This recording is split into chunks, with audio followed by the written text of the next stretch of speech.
YouTuber যারা দেশের বাইরে থেকে বসে নির্দেশনা দিচ্ছেন এবং তারা এক ধরনের অথরিটি নিয়ে কথা বলছেন যে আমি বলার পরে মব গিয়ে এটা করেছে।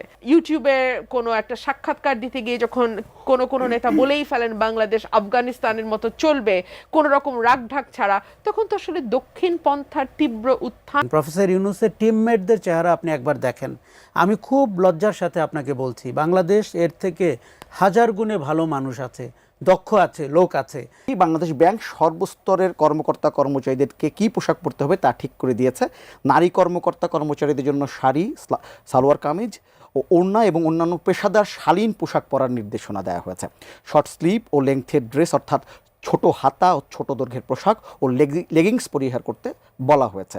ফর্মাল স্যান্ডেল বা জুতা, সাদামাটা হেডস্কার্ফ বা হিজাব পরতে বলা হয়েছে। কর্মকর্তা কর্মচারীদের পোশাক নির্ধারণ করে দেওয়াটা কি বাংলাদেশ ব্যাংকের কাজ?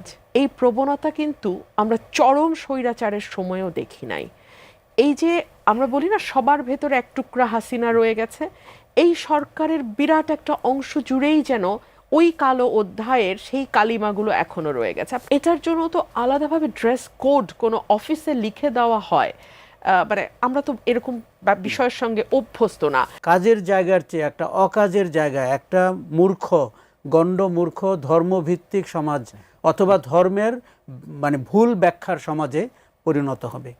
আমার সঙ্গে আছেন ব্যারিস্টার রুমিন ফারহানা, তিনি সাবেক সংসদ সদস্য সহ আন্তর্জাতিক বিষয়ক সম্পাদক বিএনপি, এবং আছেন রাজনৈতিক বিশ্লেষক আশরাফ কায়সার। আপনাদের দুজনকে স্বাগত আমাদের অনুষ্ঠানে। আচ্ছা আশরাফ কায়সার, আপনাকে দিয়ে আলোচনা শুরু করি। বিএনপির মহাসচিবের বক্তব্য দিয়ে শুরুটা করি। তিনি আজকে বলেছেন, যদি আমি একটু পড়ি, যে এই সরকারের ত্রুটি থাকবে সেটাই স্বাভাবিক, তবে এই দুর্বলতাকে বড় করে না দেখে তাদের সদিচ্ছাকে বড় করে দেখা উচিত। নির্বাচন নিয়ে সরকারের আন্তরিকতার ঘাটতি দেখছি না, আজকে তিনি বলে অনেকগুলো কথার মধ্যে এটি তিনি বলেছেন। একদিন আগে পর্যন্তই সরকারের যে তীব্র সমালোচনা করছিল বিএনপি, নির্বাচন দিবে কিনা সেই সংশয় প্রকাশ করছিল, নানা ধরনের দুর্বলতার কথা বলছিল। কালকে মিটিংটা হলো, মিটিংয়ের মধ্যে আপনার কি ধরনের, কি এমন হলো একদিন পরেই মহাসচিবের একদম বক্তব্য এত নরম হয়ে গেল সরকারের প্রতি?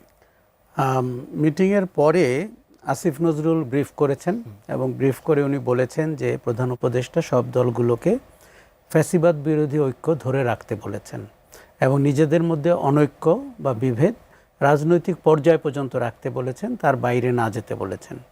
তো এই মিটিং যদি সারমর্ম এটি হয়, তারপরে মির্জা ফখরুল যদি এভাবে বলেন, তাহলে আমরা ঠিক উত্তরটি খুঁজে পাই না যে মিটিংয়ে আর কি হলো যাতে তার মনে হলো যে নির্বাচন বিষয়ে সরকারের সদিচ্ছার কোনো ঘাটতি নেই। এই দলটি, এই মহাসচিব দীর্ঘদিন ধরে আমাদেরকে বলছেন যে নির্বাচনের ব্যাপারে সরকারের দিক থেকে তারা আস্থা পাচ্ছেন না। এখন হঠাৎ করে যখন উনি এই কথাটা বলেন, তখন আমরা কিন্তু একটু অবাক হই, কিছুটা বিভ্রান্তও হই। কেননা বিএনপির সাথে সুর মিলিয়ে অনেক দলই কিন্তু বলছে ফেব্রুয়ারির ভেতরে নির্বাচনটি করতে হবে, রোজার আগে নির্বাচনটি করতে হবে। কাজে আপনি যদি এখন সীমারেখাটি না টেনে সদিচ্ছাকে গুরুত্ব দেন, সেই সদিচ্ছা তো 5 বছর পরেও পূর্ণ হতে পারে, তাহলে আপনার সীমারেখার ডেডলাইনটি গেল কোথায়? কাজে বিএনপি মহাসচিবের হয়তো উচিত ছিল আর একটু ইলাবোরেট করা যে কেন উনি সদিচ্ছাকে বেশি গুরুত্ব দিচ্ছেন, সমালোচনার জায়গাটিকে কম দেখতে বলেছেন। আমরা যেহেতু কোনো রাজনৈতিক দল করি না, আমরা জনগণের সাথে কথা বলি, তাদের মতামত জানতে পারি। মানুষ কিন্তু অত্যন্ত হতাশ সরকারের পারফরমেন্সে, কেননা সরকার দেখা গেছে যে ছোট ছোট রাজনৈতিক সমস্যার সমাধান করতে পারছে না, আইন শৃঙ্খলার সমাধান করতে পারেনি, একটি অত্যন্ত শোকাবহ দুর্ঘটনার প্রকৃতভাবে দায়িত্ব পালন করতে পারেনি, এবং সরকারের উপদেষ্টারা 6 জন একটি হাসপাতালে হাজির হয়ে গেছেন যেখানে একজনের যার থাকা জরুরি তাকে খুঁজে পাওয়া যায়নি। এগুলো তো সরকারের জবাবদিহিতার জায়গা। স্বাস্থ্য উপদেষ্টা কিভাবে নিয়োগ হলেন, উনি এখন কোথায়? এখন হাসনাত বলেছেন যে তার বেতন ভাতা যা নিয়েছেন সব ফেরত দিয়ে পদত্যাগ করতে। শিক্ষা উপদেষ্টা রাত 3:30 পর্যন্ত সিদ্ধান্ত নিতে পারেননি পরীক্ষাটি হবে কিনা। সরকার যদি নিজে বসে থেকে তাদের কার্যক্রমের সমালোচনা করে সিদ্ধান্ত নেন, তাহলে মানুষ কিন্তু বুঝতে পারতো যে সরকারটি কার্যক্রম। এখন সদিচ্ছা তো অনেকেরই থাকতে পারে, কিন্তু সেটা দিয়ে যদি বাংলাদেশ পেছনের দিকে যায়, ফ্যাসিবাদীরা যেই আশঙ্কা প্রধান উপদেষ্টা করেছেন, আমি তো মনে করি তার প্রধানতম দায় সরকারের। এই যে ফ্যাসিবাদীরা পুনর্বাসিত হচ্ছে, সামাজিক যোগাযোগ মাধ্যমে হচ্ছে, শিল্প সংস্কৃতি অঙ্গনের ফ্যাসিবাদী দোসররা আবার বাইরে আসার চেষ্টা করছে, সরকারটি প্রথম 7 দিনে যা করতে পারত গত 11 মাসে তা করতে পারেনি। সে তার আওয়ামী লীগের দোসরদেরকে ধরতে পারেনি, আপনার যুক্তিসঙ্গত মামলা দিতে পারেনি, গয়রাহা মামলা দিয়েছে এবং কিছু লোককে আটক করা হয়েছে, কি অনেক লোক যারা চিহ্নিত অপরাধী তারা পালিয়ে গেছেন। ফলে মানুষ সরকারটিকে দিয়েছিল যে গণ অভ্যুত্থানের ফলাফল তার ঘরে পৌঁছে দেবে। যার সন্তান হারিয়েছে, যার সন্তান আপনার আহত হয়েছে, চক্ষু হারিয়েছে, দৃষ্টিশক্তি হারিয়েছে, সরকারটি সেই জায়গায় ব্যর্থ হয়েছেন। সরকারটির আপনার যারা উপদেষ্টা হয়েছেন তাদেরকে আসলে বলতে হবে তারা কার মনোনয়নে উপদেষ্টা হয়েছেন। কারণ কাউকে যদি আমরা দেখি 11 মাস ধরে অনুপস্থিত, এমনকি একটি জাতীয় দুর্ঘটনার সময়ও তাকে না পাওয়া যায়, তাহলে উনি কী দায়িত্বে আছেন, এই প্রশ্ন উঠবেই। কাজেই সরকারের সদিচ্ছা আছে বলে আমরা হঠাৎ করে বসে থাকলাম, সেই সরকারটি বিচার করলো না, সংস্কারেও পারঙ্গম না এবং নির্বাচনটি দেওয়ার ব্যাপারেও গড়িমসি করছে, তাহলে আমরা কি পেলাম? আরেকটা জিনিস হচ্ছে যে এরকম একটি শোকাবহ দিনেই আপনার কি রাজনৈতিক দলের সাথে আলোচনা করার কথা? এবং দেখতে কতটা দৃষ্টিকটু লেগেছে যখন তারা লাইন ধরে ছবি তুলেছেন। এবং আপনি জানেন ছবি তোলার সময় সবাইকে হাসি হাসি মুখে থাকতে হয়। যেখানে আপনার 32 জন ছেলে মেয়ে মারা গেছে, সেই জায়গায় যদি আমরা রাজনৈতিক লোকগুলোকে দেখি এরকম করে দাঁড়িয়েছেন, আজকে আরও 13টি দলের লোকগুলো গেছেন, এটি আমাদের যেই রাজনীতি বাংলাদেশ প্রত্যাশা করে সেই রাজনীতির সাথে যায় না। এই কথা বলতে কি আপনার মিটিং করে হাসি হাসি মুখে ছবি তুলতে হয় যে আমরা ফ্যাসিবাদ বিরোধী ঐক্য বজায় রাখবো? সরকারটি কথায় পারঙ্গম হয়েছে, সরকারটির কোনো কোনো উপদেষ্টা অপ্রয়োজনে কথা বলতে শিখেছেন, কিন্তু সরকারটি কাজে পারঙ্গম হয়নি। আর আসবো আপনার কাছে ব্যারিস্টার রুমিন ফারহানা, আপনার কাছে জানতে চাইব, যদি যে আলোচনা করলাম বিএনপির সুর যখন মোটামুটি সরকারের প্রতি এক ধরনের কি বলবো যে বেশ সুসম্পর্কের একটা বাতাস আমরা দেখছি, সেখানে যারা সরকার সব সময় প্রশংসা করে সেই এনসিপির নেতা আজকে চাঁদপুরে হাসনাত আবদুল্লাহ তিনি এই সরকারের স্বাস্থ্য উপদেষ্টা সম্পর্কে বলেছেন যে আমাদের একজন স্বাস্থ্য উপদেষ্টা আছেন, চেনেন ওনাকে, উনি ডক্টর মোহাম্মদ ইউনূসের ভাই ব্রাদার কোটায় আসছে। ডক্টর ইউনূসের স্বজনপ্রীতির সবচেয়ে বড় উদাহরণ স্বাস্থ্য উপদেষ্টা। হঠাৎ করে রাজনৈতিক দলগুলোর ভূমিকা বদলে যাচ্ছে কেন? যে সমালোচনা করতো না সেই সমালোচনা করছে, যে আগে সমালোচনা করতে এখন প্রশংসা করছে। আপনাকে অসংখ্য ধন্যবাদ। সম্ভবত রাজনীতিতে শেষ কথা বলে কিছু নাই, সেটা প্রমাণের জন্যই আমরা দেখতে পাচ্ছি যেই দলগুলো একসময় সমালোচনা করেছে তারা হয়তো এখন কিছুটা নরম সুরে কথা বলছে। আর হাসনাত আবদুল্লাহ যে কথাটি বলেছেন যে স্বাস্থ্য উপদেষ্টা কোথায়, এই প্রশ্নটা আসলে সকলের মধ্যেই ঘুরপাক খাচ্ছে। আমরা আইন উপদেষ্টাকে দেখলাম যার ওখানে কোনো রকম কোনো কাজ থাকবার কোনো কারণ নাই, যার কোনো রকম এটা তার মানে কাজের পরিধির মধ্যেই পড়ে না। আমরা সেখানে শফিকুল আলমকে দেখলাম প্রেস সচিব, উনি বা কেন গেছেন সেটাও আমরা কেউ জানি না, কিন্তু উনি সবখানেই সবসময় উপস্থিত থাকেন এবং খুবই সরব থাকেন।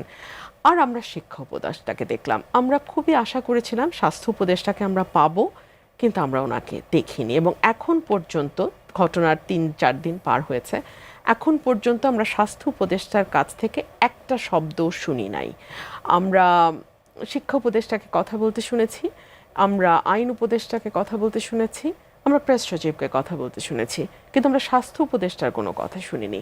এবং এতগুলো পেশেন্ট যারা চলে গেছেন তারা তো চলেই গেছেন, কিন্তু যারা আছেন যাদের 40% বার্ন, 60% বার্ন, 50% বার্ন, ওনাদের বলা হয় যে, আমি কালকে একজন ডক্টর আমাদের সাথে কানেক্টেড ছিলেন, তো ওনার কাছ থেকে আমি যেটা শুনলাম, যত পার্সেন্ট বার্ন তার সঙ্গে আপনার বয়সটা যোগ করলে যে সংখ্যাটা আসে তত পার্সেন্ট আপনার মৃত্যু ঝুঁকি থাকে।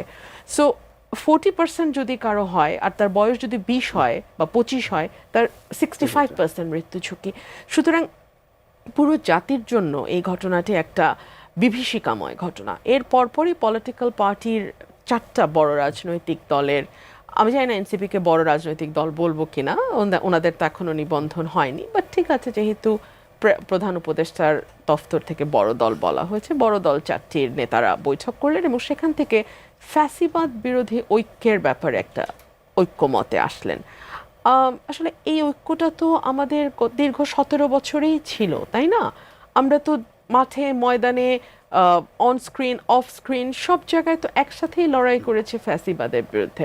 সেটার জন্য নতুন করে এই ভয়াবহ দুর্ঘটনার দিনটিকে বেছে নেওয়ার কোনো কি প্রয়োজন আমি জানি না, আমি বুঝতে পারি নাই। এক, দুই হলো আমার ভাই আশরাফ কায়সার যে ছবিটির কথা বলছিলেন সেই ছবিটি নিয়েও কিন্তু অনেক বিতর্ক এবং আলোচনা আছে।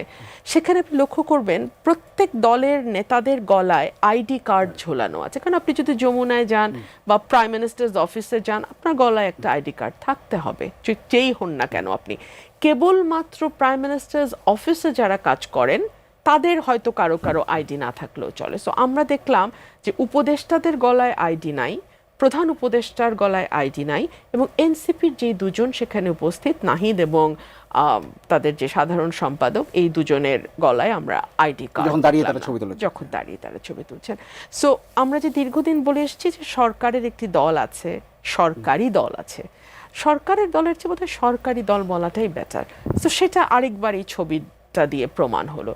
এবং খুব অবাক হয়ে, আমি বাংলাদেশের একজন নাগরিক হিসেবে খুবই অবাক হয়ে লক্ষ্য করলাম, জানি না মিটিংয়ের ভেতরে কি আলোচনা হয়েছে সেটা তো আর আসেনি, বিবৃতি যে আসলো সেই বিবৃতিতে মাইলস্টোনের উল্লেখ পর্যন্ত নাই।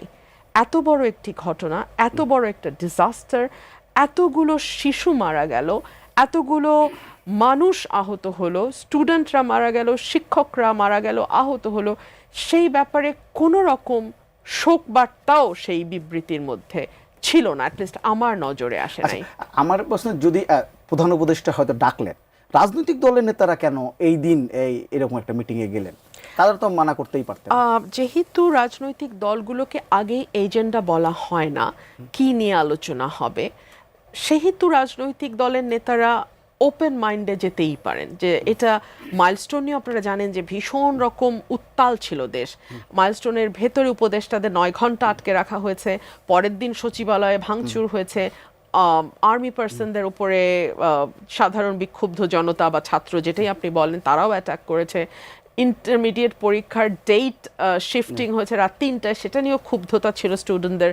সো এক ধরনের বিক্ষোভ চলছিল পুরো দেশ জুড়ে। সো সেটা নিয়েও তো আলোচনা হতে পারে। পলিটিক্যাল পার্টি তো আগের থেকে জানার কথা না কি নিয়ে আলোচনা হবে, বাট যাওয়ার পরে যখন আলোচনা হলো এবং আমরা কনক্লুশন দেখলাম যে ফ্যাসিবাদ এখনো ষড়যন্ত্র করছে এবং সেই ষড়যন্ত্র মোকাবেলায় দলগুলো ঐক্যবদ্ধ থাকবার আহ্বান, জাতি কিছুটা অবাক হয়েছে তো বটেই। আর ফ্যাসিবাদের সঙ্গে যারা দীর্ঘ 17 বছর যুক্ত ছিল তারা তো ষড়যন্ত্র করবে, এটাই স্বাভাবিক। এটা তো ডে 1 থেকে যারা বাংলাদেশের দায়িত্ব নিয়েছেন তাদের প্রত্যেকের এটা জানবার কথা যে এই ষড়যন্ত্র অব্যাহত থাকবে। আরেকটা কথা, আপনি যত বেশি ফেল করতে থাকবেন আপনি কিন্তু পূর্ববর্তী ফ্যাসিস্ট সরকারকে তত বেশি শক্তিশালী করতে থাকবেন। আপনার প্রতিটা ভুল, প্রতিটা ফেইলিয়ার, প্রতিটা ইনডিসিশন, প্রতিটা ভুল ডিসিশন, প্রতিটা সমন্বয়হীনতা, প্রতিটা আশাহত করা মানুষকে ওই দলটিকেই শক্তিশালী করবে। এটা যদি আপনি না বোঝেন তাহলে আর কিছু বলার নাই। আশরাফ কাছে গতকালের ঘটনা যদি বলি, যে আলোচনা করছিলেন যে মাইলস্টোন স্কুলে 9 ঘন্টার মতো আইন উপদেষ্টা এবং শিক্ষা উপদেষ্টা এবং প্রধান উপদেষ্টা প্রেস সচিব আটকা ছিলেন, এবং আমরা দেখেছি স্টুডেন্টরা তাদেরকে, শিক্ষার্থীরা ধরে ভুয়া নানা ধরনের স্লোগান দিচ্ছিল। 1 বছর, একটা গণঅভ্যুত্থানের 1 বছর পরে এই যে 9 ঘন্টা ধরে 2 জন উপদেষ্টা প্রেস সচিব আটকা থাকলেন, ভুয়া শব্দ করে তাদের, এবং আমি ইটপাটকেল ঢেলে দেখেছি সেখানে, বা পুলিশের সঙ্গে সংঘর্ষ হচ্ছে। এটা কি ফ্যাসিবাদের উত্থান কিংবা এই দেখছেন, নাকি আসলে তার এক ধরনের ক্ষোভ সাধারণ মানুষের 1 বছর? যদি ক্ষোভ হয়, 1 বছরের মধ্যে এমন ক্ষোভটা তৈরি হলো কেন? এটি আমি হতাশা এবং ক্ষোভ হিসাবেই দেখছি, এবং এর জন্য কমপ্লিটলি দায়ী হচ্ছে এই সরকার, অন্তর্বর্তী সরকার এবং কিছুটা রাজনৈতিক দলগুলো। আমি একটু বুঝিয়ে বলি। সরকারটি চরমভাবে ব্যর্থ হচ্ছে দেশ শাসন করতে, এবং দেশ শাসনের, দেখুন এই চেয়ারগুলো পেলে, দামি গাড়ি পেলে, সিকিউরিটি পেলে, স্যার সম্বোধন পেলে আমাদের সবারই ভাল লাগে, তাদেরও ভাল লাগছে, কিন্তু বিনিময়ে যে তাদের ডেলিভারি দেওয়ার কথা, দায়িত্বশীল হওয়ার কথা, সেটি আমরা দেখছি না। এই যে যমুনাতে যে 2 দিন মিটিং হলো, এটি অত্যন্ত বিসদৃশ, দৃষ্টিকটু লেগেছে, এবং এই যদি আলোচনা হয়ে থাকে, যেটি আসিফ নজরুল পরবর্তীতে বলেছেন, তা জন্য আপনাকে এই দুর্ঘটনার সময় মিটিংটি করতে হতো না। আপনি বলেছেন যে রাজনৈতিক দলগুলোর দায় কী ছিল। রাজনৈতিক নেতারাও তো হসপিটালে ভিড় করেছিলেন, প্রথম দিনই স্কুলে গেছিলেন। জামাতি ইসলামীর আমির ওই দিন প্রথম দিন বলেছেন 100 জনের মতো নিহত হয়েছে। আচ্ছা, একজন রাজনৈতিক দলের নেতা এই কথা কি বলতে পারেন? পৃথিবীর কোথাও কি এরকম নিদর্শন আছে? এবং পরবর্তী যে হত্যাকাণ্ডের সংখ্যা নিয়ে আপনার যে বিরোধটি তৈরি হলো, অবিশ্বাসটি তৈরি হলো, তার জন্য তো উনি দায়ী হবেন। উনি ঘটনার শুরুতে যখন 16 জনের মৃত্যুও নিশ্চিত করা যায়নি, তখন উনি 100 জনের কথা বলেছেন। কাজে আপনি কাদের কাছে দায়িত্বশীলতা আশা করছেন? তারা দৌড়ে যমুনায় যাবেন, চা বিস্কিট খাবেন, ফ্যাসিবাদ বিরোধী আলোচনা করবেন, এটি তো তাদের এই মুহূর্তের পেশা এবং নেশা। কিন্তু আমাদের জাতির প্রত্যাশা ছিল ভিন্ন। 9 ঘন্টা আটকে থাকা দুজন উপদেষ্টার এবং প্রেস সচিবের অত্যন্ত দুর্ভাগ্যজনক, এবং এর দায় তাদেরকেই নিতে হবে। এখন যারা এই কাজের লোক না, তারা কেন এসবের দায়িত্বে গেছেন? আইন উপদেষ্টার কাজ কি একটা দুর্ঘটনার স্থলে যাওয়া? এরা কি কেউ ক্রাইসিস ম্যানেজমেন্টের উপরে ট্রেন্ড? আমি আপনাকে পরিষ্কার বলে দিতে পারি, ট্রেন্ড না।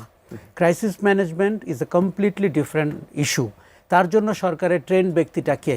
এবং সারা ওয়ার্ল্ডে আমরা জানি যে এগুলো যদি আপনি ভালো করে ম্যানেজ করতে না পারেন, সত্যের ভিত্তিতে, তথ্যের ভিত্তিতে, তাহলে মানুষ বিক্ষুব্ধ হবে, হতাশ হবে। আপনি একবার ইমাজিন করুন, আপনার সন্তান মারা গেছে বা আপনার স্ত্রী মারা গেছে, আপনি তো তখন মানসিকভাবেই সুস্থ না।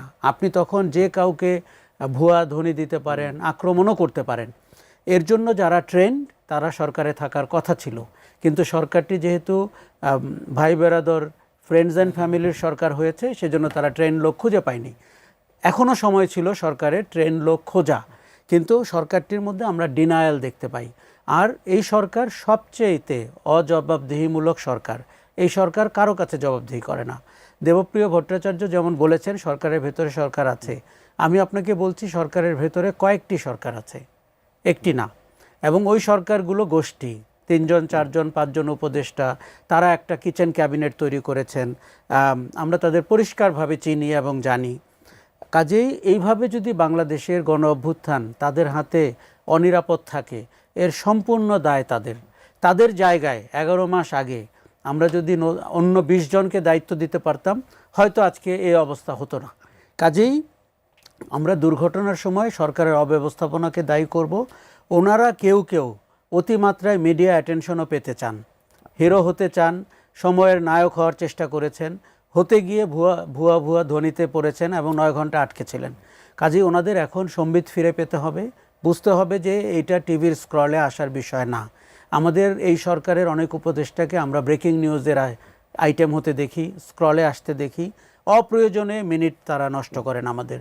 তাদেরকে কাজ করতে হবে, তাদেরকে কাজের জায়গায় দেখতে চাই। রাত 3:30টায় পরীক্ষা বাতিল করা কোনো কাজের লক্ষণ না। এটি সিদ্ধান্ত নিতে আপনার 10 মিনিটের বেশি সময় লাগার কথা না। আর কোনো উপদেষ্টা যদি এই সিদ্ধান্ত নিজে নিতে না পারেন, তিনি যদি তার সচিবের উপরে নির্ভর করেন, তার এমনিতেই উপদেষ্টা পদ ছেড়ে দেওয়া। তিনি আজকে বলেছেন যে একটা পরীক্ষা বন্ধ করার সিদ্ধান্ত অনেকজনকে নিয়ে করতে হয়, একা সিদ্ধান্ত নেওয়া সম্ভব না। কথার পেছনে কথা আমরা সবাই বলতে পারি, পেঁচিয়ে পেঁচিয়ে কথা বলা আমরা আরও বলতে পারি, কুকথা আমরা, কুতর্ক আরও করতে পারি। উনি একজন ভদ্রলোক, আমি তাকে ভদ্রলোক হিসাবে জানতাম বা জানি। ওনার উচিত ছিল এই দায়িত্ব, এই সিদ্ধান্ত তার নিজের নেওয়া। শোনেন, আপনি ভাত হয়েছে কিনা একটি টিপলে আপনি বোঝেন কি করে? সরকারটি যে আমলাতন্ত্রের উপরে নির্ভরশীল, সেটি প্রতি পদে আমরা টের পাচ্ছি। কেননা তাদের ম্যানেজমেন্ট দক্ষতা নাই, তাদের সরকার চালানোর কোনো দক্ষতা নাই। তারা অ্যাক্টিভিস্ট ছিলেন, ফুটপাতে দাঁড়িয়ে থাকতেন, মাঠ রক্ষা, খাল রক্ষার আন্দোলন করেছেন। তারা সচিবদের উপরে নির্ভরশীল। সচিব যদি বলে পরীক্ষা হবে, পরীক্ষা হবে, তাহলে উপদেষ্টার কাজটা কি? এইরকম পাপেট উপদেষ্টা রেখে, যার নাকি ওই দপ্তর সম্পর্কে ধারণা নাই, আরেকজন পলাতক উপদেষ্টা। আমাদের স্বাস্থ্য হচ্ছে খুবই জটিল একটি সেক্টর। এখানে কি একজন পলাতক উপদেষ্টা থাকতে পারে যাকে কেউ দেখে না, ছোঁয়া না? উনি কি গোয়েন্দা সংস্থার লোক, নাকি উনি গোপন সংগঠনের লোক? কাজেই আপনি কাদেরকে সিলেক্ট করেছেন? প্রফেসর ইউনূসের টিমমেটদের চেহারা আপনি একবার দেখেন। আমি খুব লজ্জার সাথে আপনাকে বলছি, বাংলাদেশ এর থেকে 1000 গুণে ভালো মানুষ আছে, দক্ষ আছে, লোক আছে। এদেরকে বাদ দিয়ে আমরা একটা কোটারি স্বার্থের খপ্পরে পড়েছি। আমরা কোটা ভিত্তিক সরকারকে দেখতে পাচ্ছি। রুমিন ফারহানা, আমরা রাজনীতি নিয়ে কথা বলছিলাম, কিন্তু আমি হঠাৎ করে একটা সংবাদ এই মাত্র আসলো, সেটি নিয়ে একটু আপনার সাথে কথা বলতে চাই, আপনার মন্তব্য জানতে চাইব। আসলে আমি যদি একটু পড়ি, বাংলাদেশ ব্যাংক সর্বস্তরের কর্মকর্তা কর্মচারীদেরকে কী পোশাক পরতে হবে তা ঠিক করে দিয়েছে। নারী কর্মকর্তা কর্মচারীদের জন্য শাড়ি, সালোয়ার কামিজ ও ওড়না এবং অন্যান্য পেশাদার শালীন পোশাক পরার নির্দেশনা দেওয়া হয়েছে।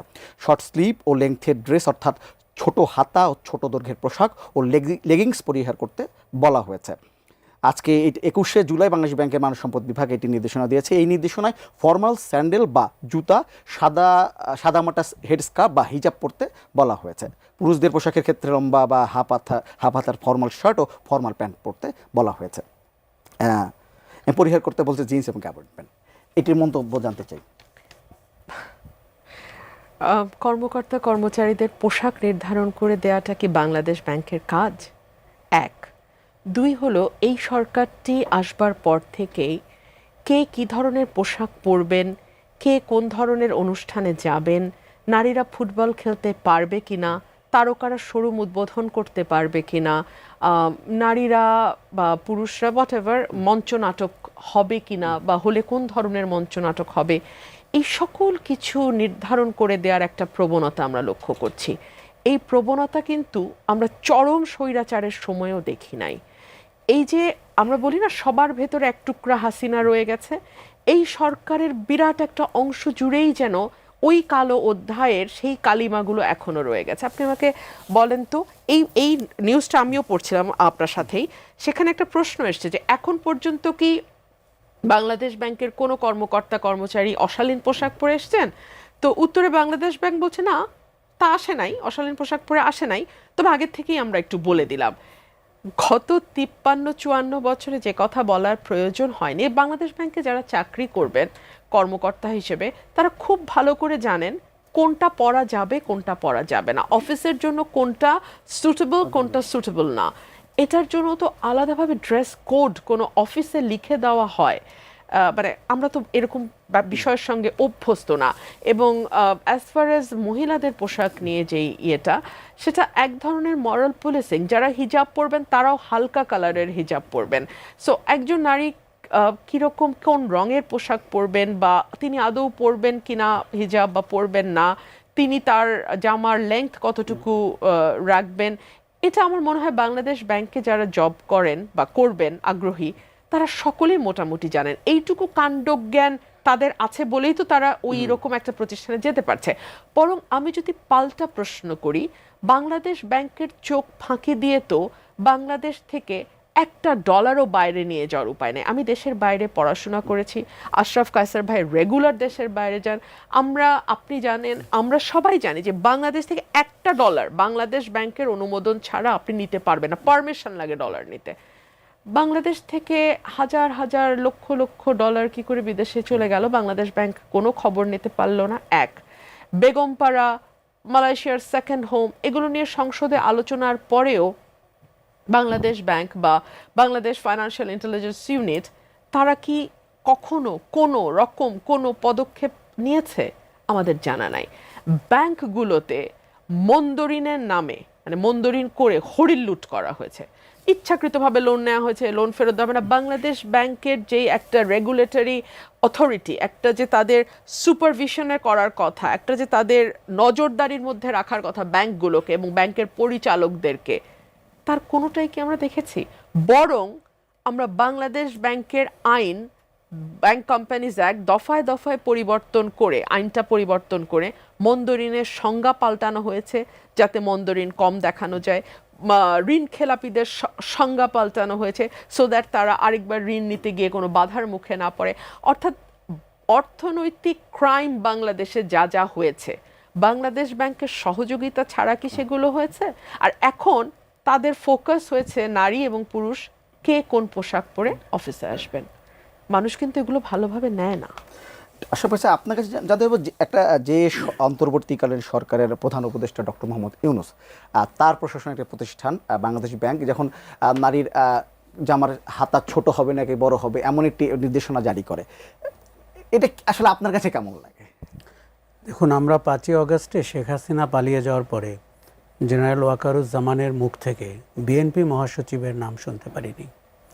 আমরা মামুনুল হকের নাম শুনতে পেরেছি, জামাতের আমিরের নাম শুনতে পেরেছি এবং এইদিকে আসিফ নজরুলের নাম শুনতে পেরেছি, তাই তো? আমার ওই দিন মনে হয়েছে, ওই দিন আমি একটি জায়গায় বলেওছি যে বাংলাদেশ ডানপন্থীদের হাতে চলে যাচ্ছে, দক্ষিণপন্থী প্রতিক্রিয়াশীলদের হাতে যাচ্ছে। কারণ হচ্ছে যে জেনারেল ওয়াকারুজ্জামান বাংলাদেশের বিএনপির মতো দলের নেতার নাম কেন জানবেন না? তার মানে তার চিন্তা ভাবনা ওরিয়েন্টেশনে ওই জিনিসটা প্রথিত হয়েছিল। গতকালকে প্রফেসর ইউনূসের ওখানে যে 4টি দলের আহ্বানে আলোচনা হলো, এই দলগুলোর রেটিং কে করেছেন? অন্তর্বর্তী সরকার কি রেটিং করার দায়িত্বে আছেন যে এনসিপি তৃতীয় বৃহত্তম কিংবা চতুর্থ বৃহত্তম এবং ইসলামী শাসনতন্ত্র আন্দোলন চতুর্থ নম্বরে? বিএনপি ছাড়া বাকি 3টি দল কিন্তু দক্ষিণপন্থী, ইসলামপন্থী, এবং এনসিপিকে আমরা মূলত ওই লাইনে হাঁটতে দেখছি। এবং ইসলামী শাসনতন্ত্র আন্দোলন হাসিনার সবগুলো নির্বাচনে অংশ নিয়েছিল এবং ফ্যাসিবাদকে প্রতিষ্ঠিত করার, নির্বাচনগুলোকে বৈধতা দেওয়ার ক্ষেত্রে ভূমিকা রেখেছিল। সে যখন যমুনাতে মিটিংয়ে আহ্বান পায়, আমাদের লজ্জায় মাথা হেঁট হয়ে যায়। আমাদের মনে হয় একজন ব্যক্তি হাসিনার বিরুদ্ধে লেগে তো আমাদের লাভ নেই, সেই ফ্যাসিবাদের চক্রটিকে আপনার ভাঙতে হবে, প্রতিষ্ঠানগুলোকে ভাঙতে হবে, মানুষগুলোকে। আমি যেটি বলতে চাচ্ছি যে এই যে ধর্মীয় গোঁড়ামি, দক্ষিণপন্থী রাজনীতি, ডানপন্থী রাজনীতি এবং ধর্মকে ব্যবহার করে রাজনীতিকে পেছন দিকে নিয়ে যাওয়া শুরু হয়েছে 5ই আগস্ট থেকে প্রকাশ্যভাবে। শেখ হাসিনা এই কাজটিই করতেন। উনি এক হাতে ধর্মীয় রাজনৈতিক সংগঠনগুলোকে কাছে টানতেন, হেফাজতে ইসলামকে আমরা দেখেছি, নালে তারা বিএনপির দিকে চলে যাবে, তার জন্য আনকমফোর্টেবল। আরেক হাতে তাদেরকে আয়নাঘরে ঢুকিয়ে পশ্চিমা বিশ্বকে দেখিয়েছিলেন, এই যে জঙ্গিরা, আমি যদি ক্ষমতায় থাকতে না পারি এরা দেশ নিয়ে যাবে। তো কিছু পশ্চিমা দেশ কিন্তু কনভিন্সড হয়েছিল।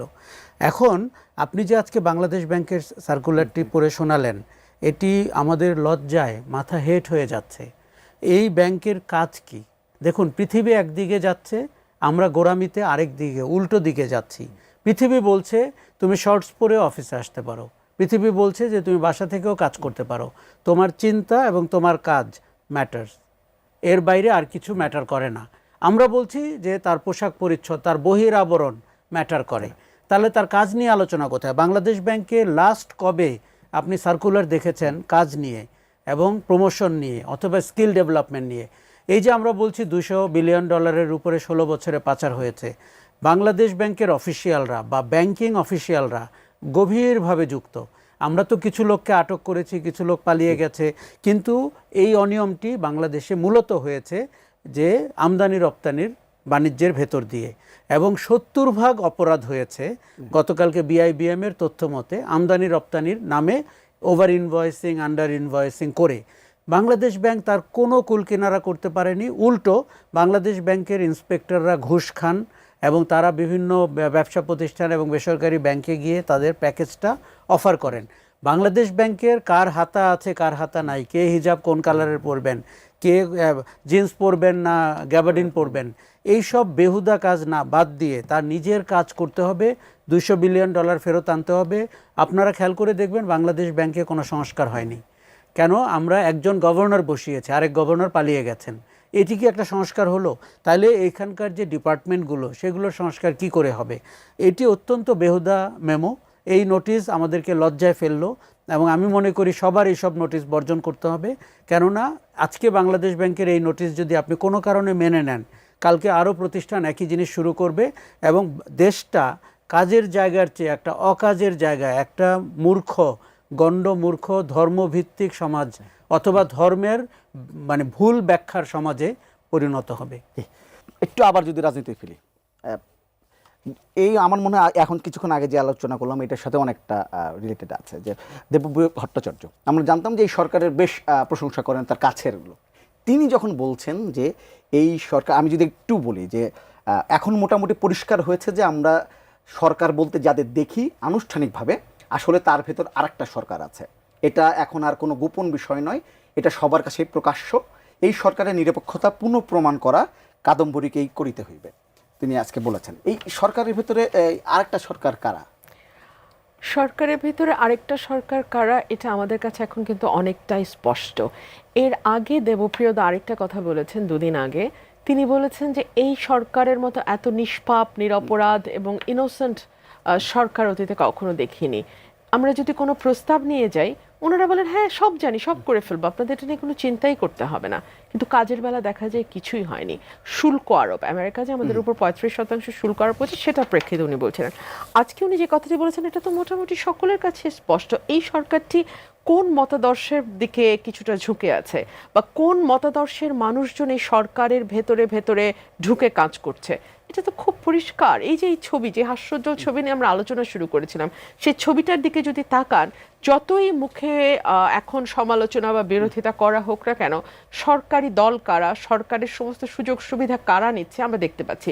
অ্যাট দ্য সেম টাইম শুধু এনসিপিকে বললে তো হবে না, বাংলাদেশের পলিটিক্যাল হিস্ট্রিতে কোনো পলিটিক্যাল পার্টি সরকারি যানবাহন একেবারে ভাড়া করে নিয়ে সমাবেশে লোক এনেছে এরকম হয়েছে?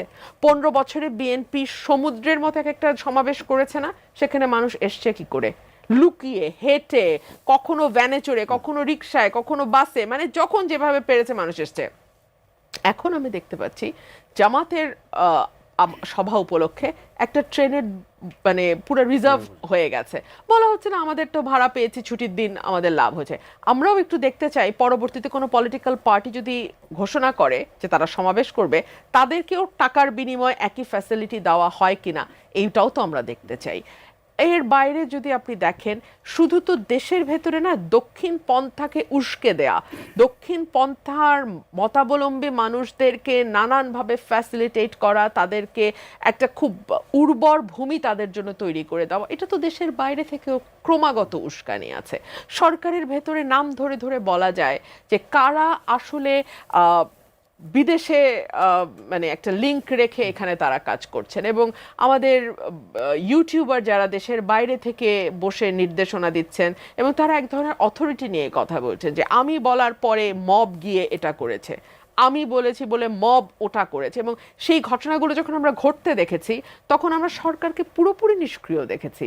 সরকার তো একটা আছে, 5 তারিখের থেকে 8 তারিখের মধ্যে যদি সবকিছু ভেঙে চুরে তছনছ করে ফেলা হতো, এই সরকারকে কেউ দায় দিত না, এই সরকারের নামও কেউ বলতো না। কিন্তু একটি সরকার প্রেজেন্ট থাকা অবস্থায়, ল এনফোর্সিং এজেন্সি মাঠে থাকা অবস্থায়, সেনাবাহিনী ম্যাজিস্ট্রেসি নিয়ে মাঠে থাকা অবস্থায়, যখন ক্রমাগতভাবে আমরা বিভিন্ন ভাঙচুরের ঘটনা দেখি, মবের ঘটনা দেখি, বিদেশ থেকে ইউটিউবারদের উস্কানি শুনে বাংলাদেশে মব তৈরি হতে দেখি, বা প্রথম আলোর সামনে গরু জবাইয়ের কর্মসূচি ঘোষণা করা দেখি, কিংবা ইউটিউবে কোনো একটা সাক্ষাৎকার দিতে গিয়ে যখন কোনো নেতা বলেই ফেলেন বাংলাদেশ আফগানিস্তানের মতো চলবে কোনো রকম রাগঢাক ছাড়া, তখন তো আসলে দক্ষিণ পন্থার তীব্র উত্থান, এবং এটাকে যারা নার্চার করছে, যারা চাইছে এই শক্তিটি আরো শক্তিশালী হোক, তাদের একটা শক্ত অবস্থান সরকারের ভেতর বুঝতে তো কোনো অসুবিধা হয় না।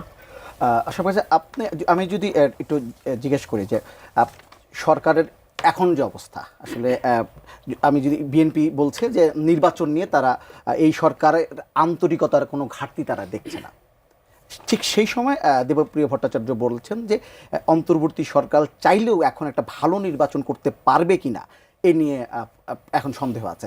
আপনি কোন পক্ষে? দেখুন, আমি আগেই বলেছি বিএনপি মহাসচিবের এই কথার ব্যাকগ্রাউন্ড আমি বুঝতে পারিনি। উনি কৌশলী মানুষ, রাজনীতির মানুষ, হয়তো কোনো ইঙ্গিত থেকে বা কোনো কিছু তাৎপর্য আছে, আমি জানি না। দেবপ্রিয় ভট্টাচার্যের সাথে আমি একমত। সরকারের একটি নির্বাচন করা প্রধানতম দায়িত্ব। আপনি যদি সংস্কার কিছু করতে পারেন ভালো, সংস্কার না করতে পারলেও ভালো, কিন্তু সরকারটি যেই নিরপেক্ষতা নিয়ে নির্বাচনটি করবে বলে আমরা ভেবেছিলাম, সেই জায়গায় সরকার নেই। সরকারের 2 জন উপদেষ্টা আছেন যারা ছাত্র দ্বারা নিযুক্ত, তারা এখনও আছেন, তারা সব গতকালকের সভাতেও ছিলেন, এবং আমি 6 মাস ধরে বলছি তাদেরকে যেন বের করে দেওয়া হয়, অথবা তারা নিজ দায়িত্বে বেরিয়ে যান। কারণ আপনি এই কনফ্লিক্ট অফ ইন্টারেস্ট রেখে আপনি নির্বাচনটি করতে পারবেন না। এনসিপিকে আমরা গোপালগঞ্জের ঘটনাতে দেখলাম, আমার মনে হলো যে এটি একটি যৌথ প্রযোজনা ছিল। ফ্যাসিবাদী শক্তি চেয়েছিল, এনসিপি সেটিতে এগিয়ে গেছে। মার্চ টু গোপালগঞ্জ আপনি কেন নাম দিবেন যেখানে আপনার পদযাত্রা নাম? আজকে কিন্তু শোকযাত্রা, কাজে ওই দিন মার্চ হয়ে গেল, আজকে শোক, তার আগে পদ। তার মানে এনসিপির গলদ রয়েছে। এটি সাজানো, এটি পরিকল্পিত, এবং এর খেসারত আমাদেরকে দিতে হবে। ফ্যাসিবাদী শক্তি গোপালগঞ্জ দিয়ে তার শক্তিমত্তা দেখিয়েছে।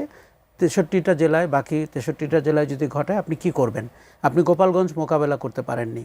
গোপালগঞ্জে যেভাবে হত্যাকাণ্ড হয়েছে, গুলি ছোড়া হয়েছে, সেটা অন্যায় হয়েছে এবং জুলুম করা হয়েছে। যারা মারা গেছে তারা কেউ আওয়ামী লীগের লোক কিনা আমি জানি না। নিরপেক্ষতা সরকার হারিয়েছে। এখন চাইলেই তার নিরপেক্ষতা আবার ফিরিয়ে আনা কঠিন কাজ হবে। তার লেভেল প্লেয়িং ফিল্ড সে তৈরি করতে ব্যর্থ হয়েছে। সে এনসিপিকে তার ঘরের দল বানিয়েছে এবং এটি করে ছাত্রদের যে রাজনৈতিক সম্ভাবনা ছিল সেটি নষ্ট করা হয়েছে। কেননা আমরা দেখেছিলাম গণ অভ্যুত্থানের শক্তি আরও বড় আকারে সমাজে বিস্তৃত হতে পারত। তারা দুইভাবে তাদের শক্তি হারিয়েছে। একটি হচ্ছে সরকারের অংশ হয়ে, যাকে আমরা জনপ্রিয়ভাবে কিংস পার্টি বলি, আরেকটি হচ্ছে দক্ষিণপন্থী রাজনৈতিক দলের সাথে মিলেমিশে গিয়ে। ফলে আওয়ামী লীগের পালিয়ে যাওয়ার পরে সেন্ট্রাল লেফট বলে যে জায়গাটা খালি হয়েছিল সেটি এনসিপি নিতে পারেনি এবং আগামীতেও পারবে বলে মনে হয় না। আর এই সরকারকে যদি কেউ নিরপেক্ষ মনে না করে এবং নির্বাচনে না যায়, এর দায়িত্ব সরকারকে নিতে হবে। দেখুন, আমি মনে করি কার্যত দেশে কোনো শাসন নেই। শাসনের বড় বড় কথা শোনাতে তো হবে না। আপনি আইন শৃঙ্খলার পরিস্থিতি দেখবেন, আপনি দুর্ঘটনা হলে কিভাবে বিহেভ করে দেখবেন, রাজনৈতিক বিরোধপূর্ণ শক্তিগুলো কিভাবে আপনাকে মেনে নেয় কিনা মডারেটর হিসেবে সেটি দেখবেন। সরকারটি কার্যত শাসন স্টাবলিশড করতে ব্যর্থ হয়েছে। কাজে আমি মনে করি যে এই সরকারের আসলে নৈতিক বৈধতা আছে, আমরা আগেও বলেছি, কিন্তু 11 মাসে তার প্রতি ঘন্টায় বা প্রতি মাসে তাদের যে প্রশ্নবোধ তাদের ব্যাপারে উঠেছে সেটির তারা কোনো সুরাহা করতে পারেনি। এবং এরকম একটি দুর্বল সরকারের কারণে আমাদের গণ অভ্যুত্থান তার ফলাফল যেটি আমাদের কাছে পৌঁছে দেওয়ার কথা ছিল সেটি দিতে ব্যর্থ হয়েছে। আমরা শেষ সময় চলে এসেছি। দুজনকে ধন্যবাদ।